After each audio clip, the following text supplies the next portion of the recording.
आज मी जुन्या काही केसेस चेक करत होतो, तर त्याच्यामध्ये मला एक शॉकिंग गोष्ट अशी सापडली. तुम्हाला ही केस माहिती आहे का? माहितीच असेल, मी कव्हर केले होते आधी आणि भरपूर जणांनी कव्हर केली होती ती गोष्ट, की हा जो मुलगा आहे साहिल, त्याला एका एसयूव्हीने धडक दिली त्याच्या बाईकला. त्याच्या बाईकचे लिटरली 3 तुकडे झाले होते. त्या मुलाची मान वळून उलटी झाली होती, म्हणजे त्याची मान मागं गेली होती, म्हणजे थोडक्यात बॉडी पूर्ण अशी स्क्वीज झाली होती त्याची, एवढी जोरात धडक झाली होती. आणि एसयूव्ही चालवणारा, म्हणजे ती गाडी चालवणारा मुलगा 17 वर्षाचा होता, म्हणजे जुवेनाईल होता आणि पैशावाला होता. तुम्हाला काय वाटतं?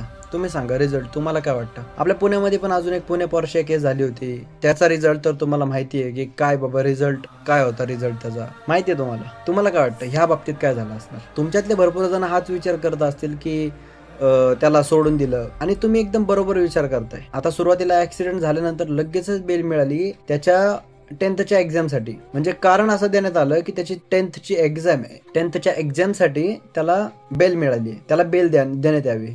तर मी नंतर चेक केलं की बाबा ठीक आहे, 10th एक्झाम संपली, 10th एक्झाम संपल्यानंतर काय तेव्हा परत बेल कॅन्सल, बेल झाली का नाही, संपली का नाही, बेलचा टाइम संपला असेल ना, संपतो ना बेलचा टायमिंग.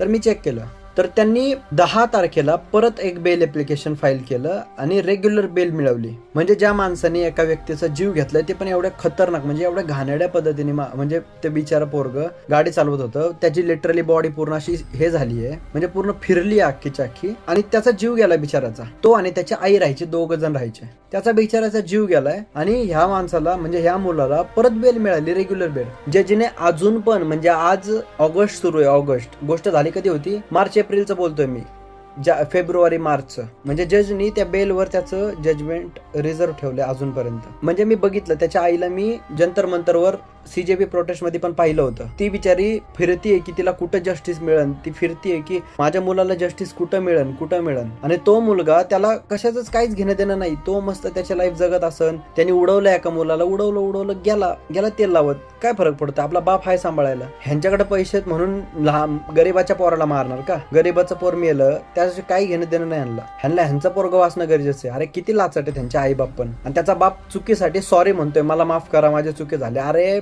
माझे शब्द, म्हणजे मला खरंच असं राग आलाय ना, असं राग आलाय ना मला, की या लोकांना सोडलंच कसं काय जातं. आपण आपला जस्टिस सिस्टम बघू शकतो की काय लेवलचं झालंय सध्याच्या टायमिंगला. मी सरळ भाषेत बोलायचं गेलं ना, एकदम सरळ भाषेत, तर बोलतो की पैसे देऊन विषय सेटलमेंट मध्ये लावले. पैसे ह्यांच्याकडे द्यायला नाहीयेत, ही बिचारी एकटी बाई आहे, ही एकटी काय करणार आहे करून. काय चाललंय आपल्या देशामध्ये मला काहीच कळत नाही की आपल्या देशामध्ये काय चाललंय, आणि त्या मुलाला बिचारायला कधी जस्टिस मिळणार काय माहिती. माझा आवाज ज्या लोकांपर्यंत पोहोचतोय, निदान त्या लोकांनी तरी ह्या गोष्टींवर विचार करायला हवा आणि ह्या गोष्टींबद्दल आवाज उठवायला हवा, असं मला वाटतं.